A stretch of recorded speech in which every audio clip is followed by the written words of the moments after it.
Puji Tuhan, saat ini kita boleh bersama-sama kembali menyaksikan 5 Minutes Devotion.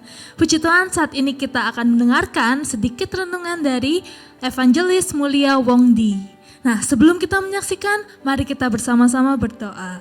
Terima kasih Tuhan Yesus untuk segala kebaikan-Mu. Sungguh kami bersyukur Tuhan kalau kami boleh kembali menyaksikan 5 Minutes Devotion di hari ini Tuhan. Semua karena kebaikan-Mu Bapa. Biarlah renungan ini Tuhan boleh memberkati kami, boleh mengubahkan hidup kami Tuhan. Terima kasih Tuhan Yesus, kami siap mendengarkan firman-Mu. Hanya di dalam nama-Mu kami berdoa. Haleluya. Amin. Selamat menyaksikan, Tuhan Yesus memberkati. Shalom Bapak Ibu yang dikasihi dalam Tuhan Yesus Kristus. Kembali kita bertemu dalam program 5 Minutes Devotion by GBI Keluarga Allah Blessing. Awal bulan April kemarin, teman saya mengirimkan suatu link ke WA saya. Dari link itu saya lihat ada tulisan His Only Son.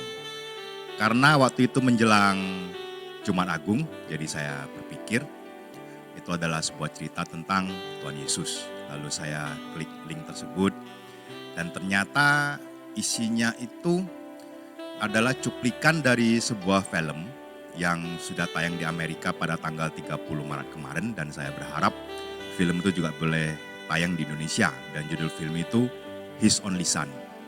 Tetapi film itu bukan menceritakan tentang Tuhan Yesus, tapi film itu mengisahkan tentang Abraham yang diperintahkan oleh Tuhan untuk mempersembahkan anaknya Ishak. Kisah ini adalah kisah yang kontroversial di dalam Perjanjian Lama. Karena kita tahu Ishak itu adalah seorang anak yang sangat didambakan, sangat dikasihi oleh Abraham dan Sarah. Bahkan Ishak juga adalah seorang anak yang sudah dijanjikan oleh Tuhan bagi Abraham dan Sarah. Lalu apa yang terjadi? Tuhan memerintahkan Abraham untuk membawa Ishak ke salah satu gunung di Tanah Moria untuk kemudian dipersembahkan kepada Tuhan. Tetapi yang terjadi kemudian Tuhan mencegah Abraham pada saat Abraham mau menyembelih Ishak dan Tuhan menyelamatkan Ishak dan sebagai gantinya seekor domba jantan disediakan oleh Tuhan sebagai korban persembahan untuk Tuhan. Kisah ini sangat kontras dengan apa yang Tuhan lakukan untuk menyelamatkan kita umat manusia. Dikatakan di Yohanes 3 ayat 16, karena begitu besar kasih Allah akan dunia ini, sehingga ia telah mengaruniakan anak yang tunggal, supaya setiap orang yang percaya kepadanya tidak binasa, melainkan beroleh hidup yang kekal. Tuhan Yesus rela datang ke dunia ini. Ia rela untuk dihina, ya dianiaya, ya disiksa, bahkan ia disalibkan. Semuanya itu dilakukan oleh Tuhan Yesus untuk menebus dosa setiap kita, untuk menyelamatkan kita, untuk memerdekakan kita, dan untuk memperdamaikan kita dengan Allah. Tetapi bukan hanya karena hal-hal tersebut saja, Tuhan Yesus datang ke dunia ini. Ada tujuan yang lebih utama lagi. Dan apa tujuan itu?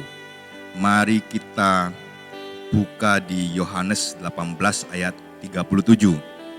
Demikian bunyi firman Tuhan. Maka kata Pilatus kepadanya, jadi engkau adalah raja? Jawab Yesus, engkau mengatakan bahwa aku adalah raja. Untuk itulah aku lahir dan untuk itulah aku datang ke dalam dunia ini. Supaya aku memberi kesaksian tentang kebenaran. Setiap orang yang berasal dari kebenaran mendengarkan suaraku. Ya, tujuan utama Tuhan Yesus datang ke dunia ini adalah untuk bersaksi tentang kebenaran. Kita tidak akan memperoleh keselamatan, penebusan, dan kebebasan hanya dengan melihat Tuhan datang ke dunia ini. Justru kelewat karyanya dan juga bersaksi tentang kebenaranlah kita bisa mengerti, kita bisa memahami nilai-nilai keilahian yang ingin Tuhan Yesus sampaikan kepada kita. Dan kita bisa lebih memahami firman Tuhan, perbuatan Tuhan Yesus yang ajaib, segala mujizat yang dilakukan dan karya penebusannya di atas kayu salib. Jadi sebagai Kristen atau pengikut Kristus, mari kita mengikuti teladan Tuhan Yesus yang sudah mengorbankan dirinya. Dan mari kita juga menjadi saksi atas kebenaran firman Tuhan, sehingga kita boleh menjadi berkat bagi sesama kita, sehingga mereka boleh memperoleh keselamatan sama seperti yang sudah kita terima. Mari kita berdoa. Terima kasih Tuhan Yesus atas kasih-Mu yang begitu besar dalam kehidupan kami. Kami mau terus belajar untuk mengerti, memahami kebenaran firman-Mu. Dan mampukan kami ya Tuhan, agar kami juga boleh menjadi berkat bagi sesama kami. Terima kasih Tuhan, dalam nama Tuhan Yesus, haleluya, amin.